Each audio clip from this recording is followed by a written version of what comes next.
Kitchen काम है।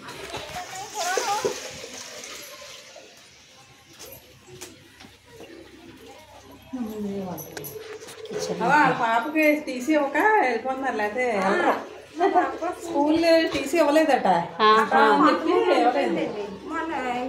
TC కోసం పాపం ఆంధ్ర పోతుందని వెళ్ళిపోతాను అంటే ఇది ఒక గదమ్మా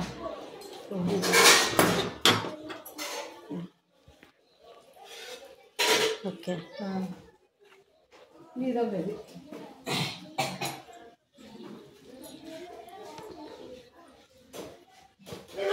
ఇది హాలు ఇలా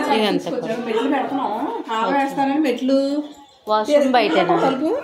ఇలా చూస్తాం తలుపు పర్లేదు పర్లేదు ఇలా మెట్లు పెడుతున్నాం పర్లేదు అది మెట్లే అన్నారు కదా అటు సైడ్ నుంచి చూద్దాంలే అలాగే హాలో కడతాను